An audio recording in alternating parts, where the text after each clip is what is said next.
जय शिवराय मित्रांनो खरीप हंगाम 2025 मध्ये राज्यातील शेतकऱ्यांचा अतिवृष्टी पूर परिस्थितीमुळे मोठ्या प्रमाणात नुकसान झालेले आहे आणि साहजिकच यामुळे शेतकऱ्यांचं लक्ष लागलेलं आहे ते म्हणजे खरीप पीक विमा 2025 कडे।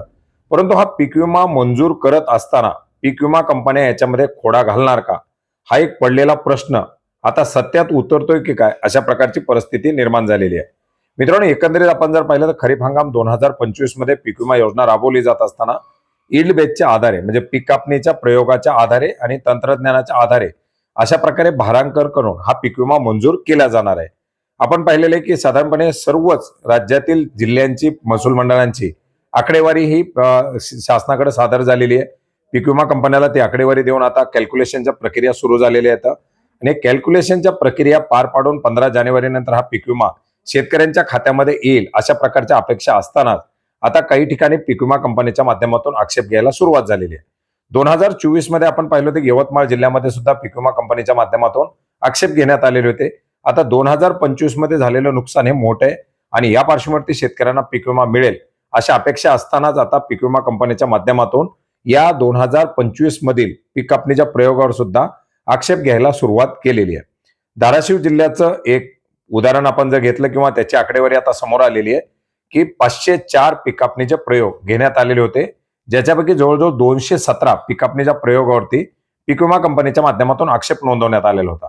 जिल्हास्तरीय पीक विमा समितीच्या माध्यमातून 200 जे काही पीक कापणीचे प्रयोग आहेत याचा एक समाधानकारक अशी आकडेवारी त्याच्या संदर्भातील जी काही कागदपत्रे ती सादर केलेली आहेत। परंतु याच्या व्यतिरिक्त 17-18 पीक कापणीच्या प्रयोगावरती पीक विमा कंपनीच्या माध्यमातून आक्षेप नोंदवलेला आहे। आता याच्यामध्ये जिल्हास्तरीय पीक विमा समितीकडे आक्षेप, पुन्हा विभागीय, पुन्हा राज्यस्तरीय आणि ते नाही झालं तर पुन्हा केंद्रीय, असे जर आक्षेप पीक विमा कंपनीच्या माध्यमातून जर या पीक कापणी प्रयोगावरती घेतले तर पीक विम्याच्या मंजुरीमध्येच विलंब होऊ शकतो। त्याच्यानंतर पुन्हा मंजुरी, त्याच्यानंतर पुन्हा वाटप, या सर्व 12 भानगडी या ठिकाणी होतात। आता याच्यामध्ये आपण जर पाहिलं तर पीक विम्याचे जे काही कॅल्क्युलेशन आहे ते 15 जानेवारी नंतर दिसायला सुरुवात होणं गरजेचं होतं, परंतु आणखीनही कॅल्क्युलेशन अवेटेड दाखवत आहे। मग याच्यामध्ये जर आता पीक विमा कंपनीच्या माध्यमातून असे जर आक्षेप घ्यायला सुरू झाले तर मग तो पीक विमा मंजूर कधी होणार आणि मिळणार कधी, हा एक मोठा प्रश्न या ठिकाणी आता शेतकऱ्यांना पडलेला आहे। आता धाराशिव जिल्ह्याचं आपण जर उदाहरण घेतलं तर साधारणपणे पीक विमा कंपनीला 130-135 कोटी रुपयाची रक्कम राज्य सरकार, केंद्र सरकारने शेतकरी या हिश्श्यातून जाणार आहे। आता 110% पुढचं नुकसान कप अँड कॅप मॉडेल परत आपण जर पाहिलं तर जी काही आकडेवारी समोर येईल ती साधारणपणे 500-600 कोटीच्या पुढे जाईल।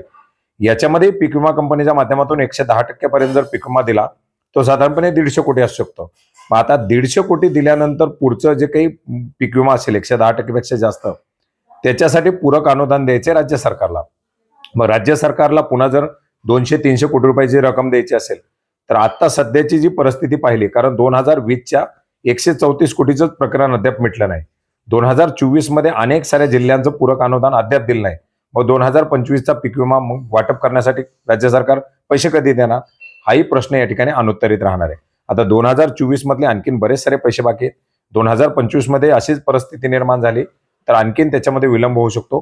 त्याच्यामुळे पीक विमा कंपन्यांच्या माध्यमातून घेण्यात येणारे आक्षेप हे शेतकऱ्यांसाठी मोठी धोक्याची घंटी ठरू शकते। त्याच्यामुळे राज्य सरकारच्या माध्यमातून याचा व्यवस्थित पाठपुरावा करून जे काही आक्षेप नसलेली महसूल मंडळ आहेत याचं कॅल्क्युलेशन पार करणं, त्या महसूल मंडळाला पीक विमाचं वाटप करणं, या प्रक्रिया पार पाडण्यासाठी भाग पाडणं गरजेचं आहे। याच्यासाठी आढावा, पाठपुरावा, त्याच्यासाठीच्या बैठका या कृषी मंत्र्यांना घेणं गरजेचं आहे।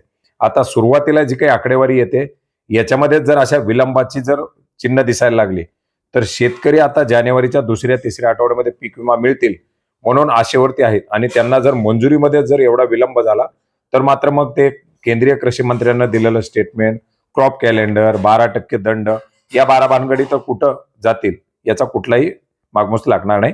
तर आलेली जी काही बातमी आहे ही एक अतिशय निगेटिव्ह अशी आहे। कृषी मंत्र्यांनी याच्यामध्ये लक्ष घालून तात्काळ याचा कुठंतरी आढावा घेणं, याच्यासाठी सर्व पीक विमा कंपन्यांच्या बैठका लावून त्यांच्याकडे पाठपुरावा करणं गरजेचं आहे आणि ते करतील अशी अपेक्षा करूयात। धन्यवाद।